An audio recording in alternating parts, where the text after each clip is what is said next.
Dicen que la cámara no miente, pero he aprendido que puede capturar el momento exacto en que alguien decide que ya ha tenido suficiente. Me llamo Elena Soria, tengo 35 años, soy comandante del Ejército de Tierra español, y el día que obtuve mi rango por el que luché 6 años, mi hermana se rió. No fue una carcajada fuerte de esas que rompen el silencio de una sala, no, Celia se especializaba en un daño más silencioso. Lo calculó perfectamente justo cuando el fotógrafo levantaba su lente para la toma oficial, una risita baja y aspirada desde la primera fila, como si todo aquello fuera una fiesta de disfraces y yo hubiera venido demasiado vestida. No me inmuté. Mis hombros permanecieron cuadrados, la barbilla alta, firme en posición de firmes, pero mi mandíbula se tensó una vez, lo suficiente para que yo supiera que ella lo había visto. El clic de la cámara fue rápido y definitivo. Un segundo después, volvieron los aplausos. El coronel Morales me estrechó la mano, mis padres sonrieron a la multitud y Celia, sentada allí con su impecable gabardina color marfil y el teléfono medio escondido en el regazo, hizo una pompa de chicle, la explotó y sonrió con malicia. Esa foto salió en el boletín de la brigada a la mañana siguiente. Mi postura era de manual, mis divisas brillaban, pero cada vez que la miraba, podía sentir el eco de su risa apretándome detrás de las costillas. En el ejército aprendes a tragar cosas, el calor, el dolor, el orgullo. Pero la familia, eso es lo que nunca baja bien. No cuando son ellos los que te desgastan en público, no cuando los invitas esperando que esta vez sea diferente. Nunca lo es. Así que cuando llegó la segunda oportunidad para una foto oficial 2 semanas después, en una ceremonia de mando conjunto con cobertura de prensa completa, hice algo que nunca había hecho antes. Tomé una decisión. No por protocolo, sino por precisión. La moví. No fuera de la lista de invitados, solo fuera del encuadre. 5ª fila, extremo exterior, zona de desborde para civiles. Todavía en la imagen, pero lo suficientemente lejos como para que por una vez no pudiera secuestrar el momento. No fue venganza. Fue claridad. Y la claridad, como aprendería después, es mucho más poderosa que cualquier medalla prendida en tu pecho. Celia nació con un foco sobre ella. Incluso en nuestras fotos de infancia, ella es la que sonríe en el centro del encuadre, con los brazos abiertos como si fuera la dueña del momento. Yo solía estar en el borde sonriendo, educada y cortada a la mitad fuera de la foto. Crecimos en Robledo, un pequeño pueblo famoso por su feria anual de la cereza y por el bar de la Plaza Mayor que todavía sirve los refrescos en botella de cristal.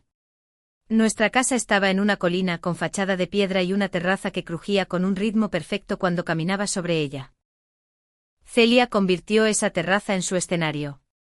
Cantaba para multitudes invisibles, se vestía con pañuelos y tacones prestados y exigía que yo fuera la presentadora cuando actuaba. Lo hacía cada vez. Porque eso es lo que haces por las personas que ocupan todo el aire de una habitación, necesitan que tú estés callada para que su eco suene más fuerte. Nuestros padres nos adoraban a las dos, pero con Celia, su alegría fluía más fácil.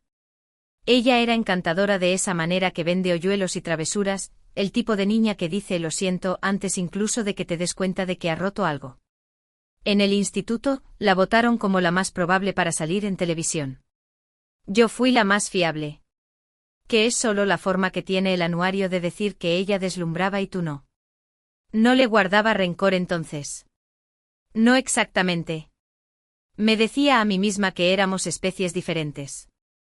Ella vivía de la presencia, yo anhelaba un propósito. Cuando me inscribí en la Academia General Militar de Zaragoza, Celia lo llamó una fase rara. Lo dijo como si me hubiera afeitado la cabeza por una apuesta. Pero no me uní para escandalizar a nadie. Me uní porque necesitaba algo que tuviera sentido. La vida militar me dio reglas, expectativas, una razón para mantenerme erguida sin necesidad de gritar para pedir espacio. Y aún así, le enviaba invitaciones a las entregas de despachos, a los premios, a las ceremonias de cambio de mando. A la mayoría no asistió. Demasiado ocupada fuera de la ciudad. No es realmente mi ambiente, me escribió una vez. Dejé de esperar que apareciera, pero nunca dejé de tener esperanza. Entonces llegó el ascenso a comandante. Llegó 10 minutos antes de que comenzara la ceremonia con unas botas blancas que repiqueteaban demasiado fuerte en el suelo de terrazo y una americana 3 tonos demasiado brillante para la ocasión. Recuerdo el silencio que cayó cuando entró, como si alguien hubiera encendido un foco en una biblioteca. Saludó a nuestra madre y articuló algo que hizo reír a nuestro padre. Me dije a mí misma que estaba bien. Había venido. Eso era lo que importaba. Pero en el fondo, incluso antes de subir a esa tarima, sabía lo que seguiría. Lo sabía por la forma en que mi estómago se tensó cuando abrió su teléfono. Algunas personas vienen a celebrarte. Otras vienen a recordarte que nunca serás la protagonista de su historia. Y Celia nunca llegaba para ser testigo, solo para ser vista. Simplemente yo aún no había aprendido a dejar de invitar a la tormenta. No hasta ese día. No hasta que el obturador hizo clic. La foto circuló antes incluso de que yo llegara a casa. Era nítida, líneas limpias, la insignia dorada brillando bajo la luz filtrada del auditorio. Yo de pie, rígida como una vara, con la barbilla levantada, el coronel justo retrocediendo tras imponer la divisa. Desde fuera parecía un momento de orgullo, disciplina, honor. Pero yo aún podía oírlo. La risa de Celia, ese pequeño soplo de desdén. No lo bastante fuerte para ser reprendida, solo lo bastante fuerte para hundirse en mí. Esa noche me senté sola en mi alojamiento, todavía con el uniforme de gran etiqueta, el pelo aún recogido en un moño militar apretado. Miré el boletín de la brigada en mi pantalla, donde la foto vivía ahora, titulada con una frase estándar: «Felicitaciones a la comandante Elena Soria por su merecido ascenso». No la compartí. No comenté, pero vi cómo los me gusta subían, y entonces vi el suyo. El usuario de Celia, su comentario: «Comandante con aires». Típico de Elena. No era nada realmente, solo 5 palabras y un emoji, pero aterrizó como una bofetada en la misma mejilla con la que acababa de sonreír. No respondí. No la llamé. Hice clic en ocultar comentario, luego me recosté y dejé que el silencio se asentara a mi alrededor como una armadura. Eso es lo que la vida militar te entrena para tener: aplomo, control, moderación. Pero nada en la instrucción básica me preparó para una hermana que podía convertir incluso el día más orgulloso de mi carrera en un chiste. A la mañana siguiente estaba más cortante de lo habitual, más tensa. Respondí correos con puntuación extra, verifiqué 2 veces horarios de convoys que ya sabía de memoria. En el almuerzo la capitana Vega, mi mano derecha, me trajo café sin preguntar, simplemente lo dejó en mi escritorio y dijo: «El jefe vio la foto. Dijo que parecías de manual». «Eso es un cumplido», asentí. «Gracias». Ella se quedó un momento. «¿Tu hermana era la del abrigo blanco?» «Sí». Se la veía animada. Esa fue su forma diplomática de decir que vio a Celia mirando su teléfono durante el saludo final, riéndose mientras yo daba mis palabras de clausura. «Ella es así», dije, porque era más fácil que admitir cuánto escocía todavía. Más fácil que explicar cómo toda una vida de crueldad casual todavía puede cortar cuando viene envuelta en una sonrisa y un guiño. Esa tarde, revisé el protocolo de asientos para la próxima ceremonia de mando conjunto. Era una tarea rutinaria, administrativa, no personal, hasta que vi su nombre de nuevo: Celia Soria. Invitada familiar inmediata, fila 1, sección A. Mi dedo se detuvo sobre el menú desplegable.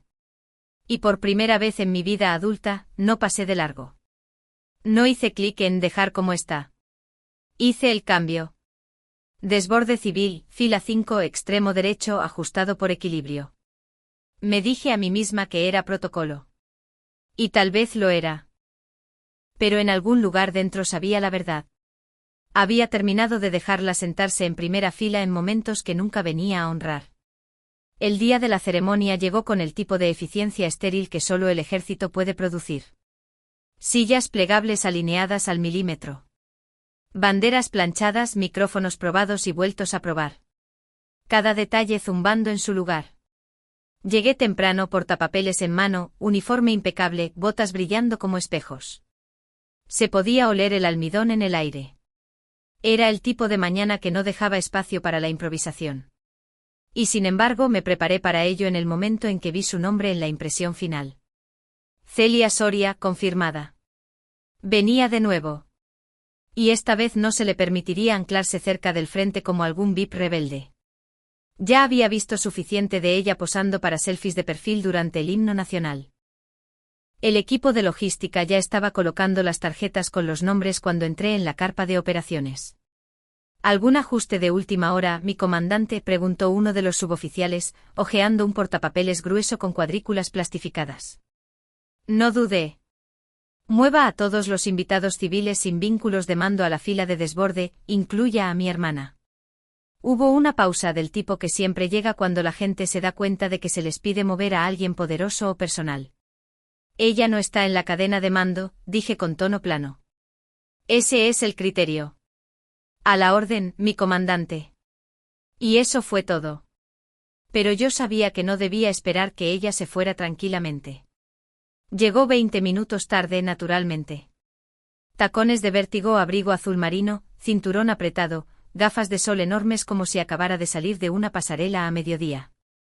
Se detuvo en la entrada, escaneando buscando su tarjeta de sitio. Sus ojos recorrieron las filas. Entonces lo vio. Fila 5, extremo derecho, desborde civil. Incluso desde donde yo estaba, pude ver cómo apretaba la mandíbula. Le susurró algo a nuestra madre, que había elegido un asiento 3 filas más adelante, y señaló hacia el frente como si fuera obviamente algún error. Los labios de mamá se movieron en respuesta, firmes pero ilegibles. Las manos de Celia volaron arriba, drama total, y algunas cabezas se giraron. El fotógrafo pidió atención. No me moví. No saludé. Simplemente me quedé allí con la espalda recta, el foco fijo en la bandera detrás del estrado. Cuando el obturador hizo clic, yo estaba centrada, flanqueada por el mando, expresión compuesta. Celia, todavía en el encuadre apenas, una franja de su perfil en la esquina lejana, inclinada ligeramente lejos de la lente, con la boca apretada como si no pudiera participar plenamente en algo que no había coreografiado. Podría haber caminado hacia allí, podría haber dicho algo sencillo, haber hecho espacio, haber suavizado las aristas, pero no lo hice. Porque algunas distancias no van sobre la ira, van sobre los límites. Y a veces, lo más amable que puedes hacer por ellos y por ti misma es dejar que se sienten exactamente donde eligieron colocarte todos esos años, en algún lugar detrás de la cámara, visibles pero nunca centrales. Esa noche mi teléfono se iluminó con un número oculto. Supe quién era antes de descolgar. ¿En serio me has empujado al fondo? Como si fuera una prima lejana que se acopla. La voz de Celia siseó a través del altavoz, afilada y endulzada como perfume ocultando humo. Yo todavía estaba con el uniforme, la chaqueta doblada sobre el respaldo de una silla, la medalla de mi ceremonia metida entre las páginas de un informe de logística que no había terminado de leer. Me recosté en el silencio de mi alojamiento y miré al techo. Seguí el protocolo de asientos, dije con calma.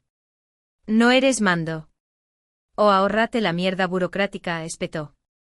Lo hiciste para dejar claro un punto. Porque arruiné tu foto con una broma.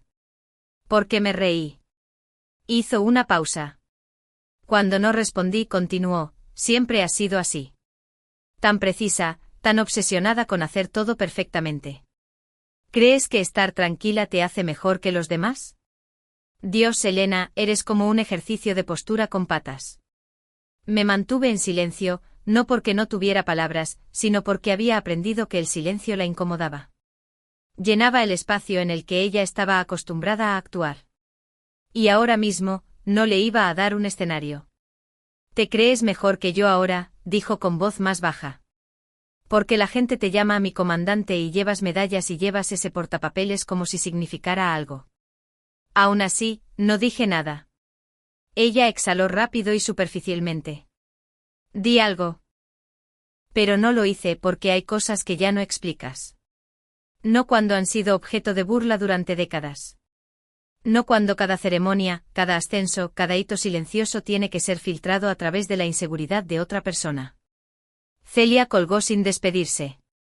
Me senté durante mucho tiempo después con el silencio denso y quieto, el ventilador del techo haciendo clic suavemente mientras giraba.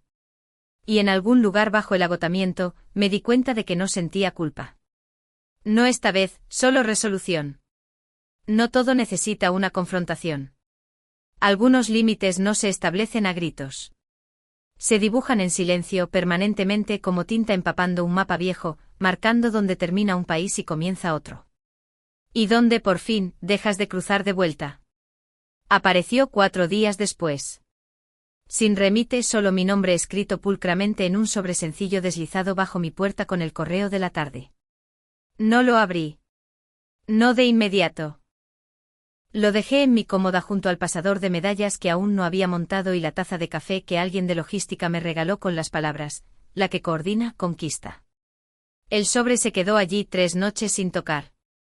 Mientras me movía a través de mis días con ritmo de reloj, inspecciones, sesiones informativas, auditorías de suministros.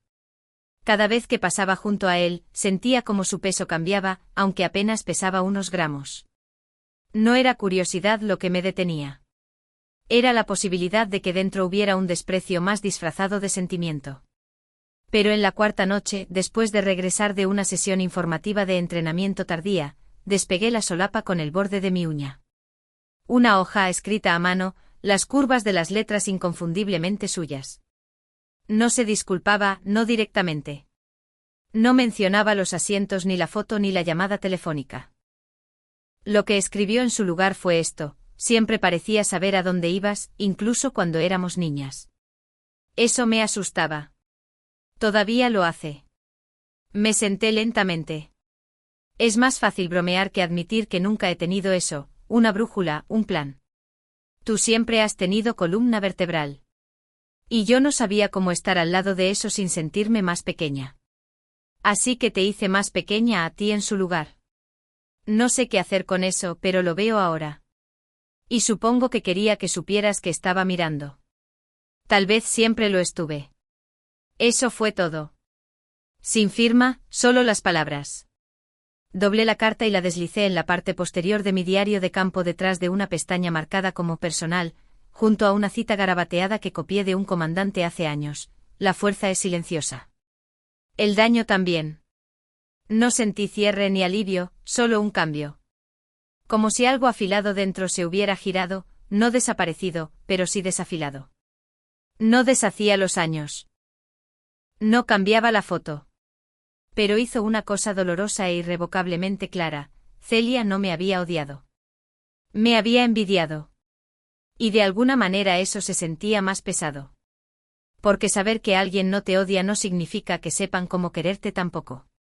Las órdenes de despliegue llegaron la semana siguiente. Asignación avanzada de 6 meses. Nada inesperado. Había estado en la lista corta, pero verlo por escrito asentó algo profundo en mi pecho.